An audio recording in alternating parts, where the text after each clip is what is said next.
Hi there, my name is Lisa. I'm one of the dietitians here at Access NorWest, and today I'm going to talk to you a bit about the new food guide. So earlier this year, we got our new Canada's Food Guide. So it looks nothing like our old food guide that was represented in the shape of a rainbow with foods and food portions, but now it's more mimicking our plate of food. So if you see here, our plate is divided into sections, whereas half of our plate is fruits and vegetables. We have a quarter of our plate as our protein-rich foods, and a quarter of our plate as whole grains. So it's encouraged to have more plant-based foods rather than always choosing the animal-based protein-rich foods such as milk and meat products and poultry.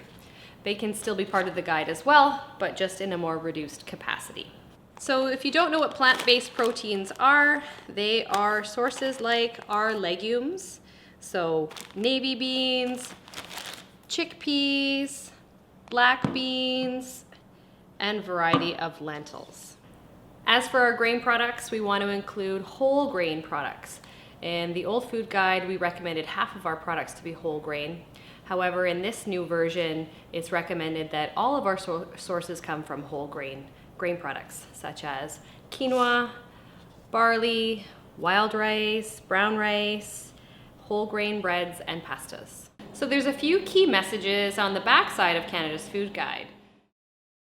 So we want to be mindful of our eating habits, we want to cook food more often, we want to enjoy our food, we want to eat meals with others, and we also want to make sure that we use food labels and limit foods high in saturated fats and sugars and sodium. So sugary beverages are the #1 source of sugar coming from the Canadian diet.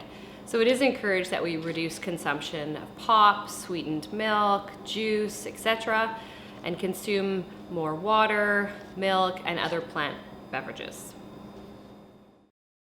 So now we're going to put things all together. We're going to be making a recipe from the new food guide. The new food guide has a variety of recipes. It has some practical tips and messages. So we're going to use one of those recipes today. So the recipe that we are going to make is a quinoa vegetable casserole.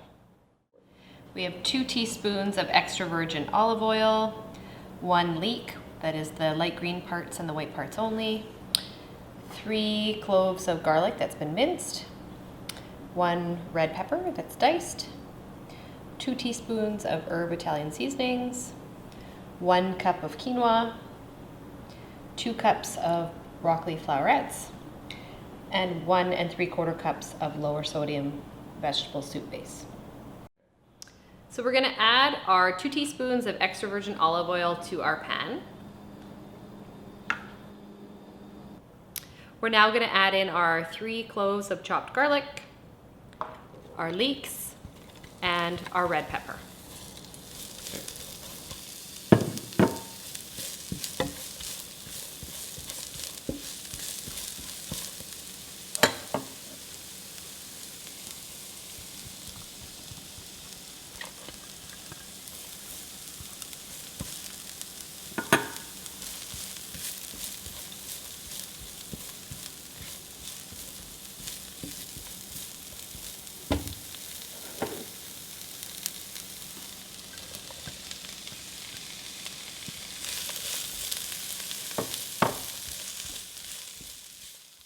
Now that we have them sauteing in our pan, we're going to add our 2 teaspoons of herb Italian seasoning.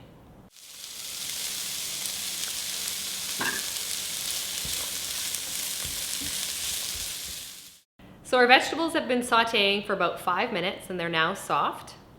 We're going to add in our quinoa, our broccoli,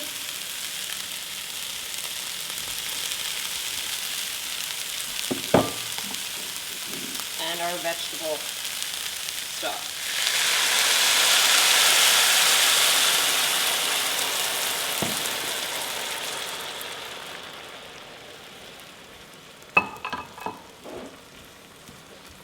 We're going to give it a stir,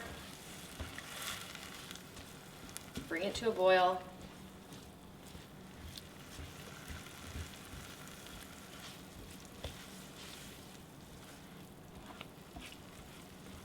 Turn our heat down to low and simmer for 15 minutes with the lid on.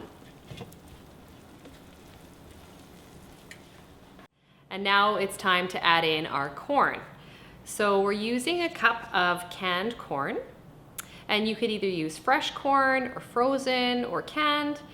One tip is when you're looking for canned corn to look for one that has no sodium that's added. Or if you do choose a regular can of corn, you can always drain the can and rinse it to get rid of some of that extra sodium.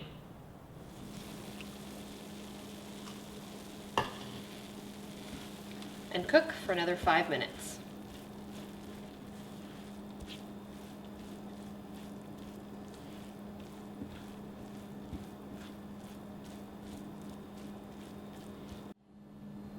We're going to spoon our quinoa vegetable mixture into our casserole dish.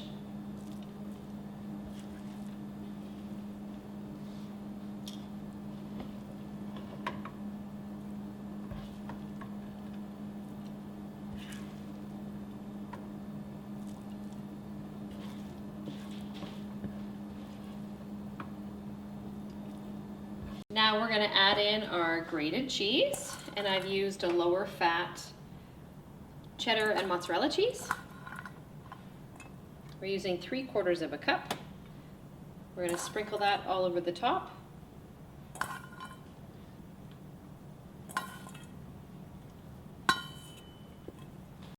We're going to put our casserole dish into the oven, where it'll bake for about 10 minutes. Or until the cheese has melted. So it's been 10 minutes and our casserole is ready.